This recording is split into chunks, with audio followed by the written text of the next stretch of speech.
Concentré, visage fermé, Luc Whitelock, Sacha Zeger à la réception d'un ballon, le groupe palois retenu pour affronter le Racing a rendez-vous avec l'histoire.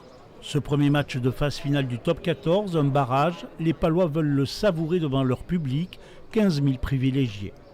Quasiment 30 000 demandes de billets, évidemment que ça nous porte, évidemment qu'on a le devoir de rendre fiers les gens, et évidemment qu'on se sent 15 000 ou 30 000 contre 15 Racingmen, ça c'est évident. Donc il nous tarde de vivre cette fête demain. Avant, il faut jouer le match. Et il faut le jouer certes porté par notre public, mais il faut le jouer en étant nous-mêmes, comme les 13 premières partitions de cette saison. Maintenant qu'on est là, on veut pas s'arrêter là, on veut aller le plus loin possible, on veut gagner ce match, on veut aller à Marseille et pourquoi pas aller plus loin. Donc pour nous, c'est vraiment important d'avoir ce discours positif et ambitieux. Théo Atisogbe à l'arrière, les flèches Aaron Grandidier et Grégoire Arfeuil aux ailes. Pour réussir, les Béarnais devront une nouvelle fois montrer leur qualité de vitesse face à la puissance du Racing 92.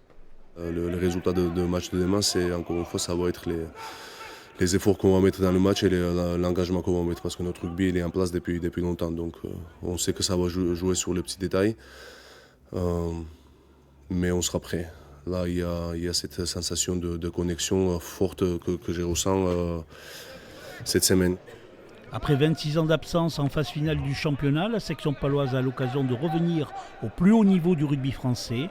Une victoire contre le Racing 92 la propulserait à Marseille pour retrouver le champion toulousain.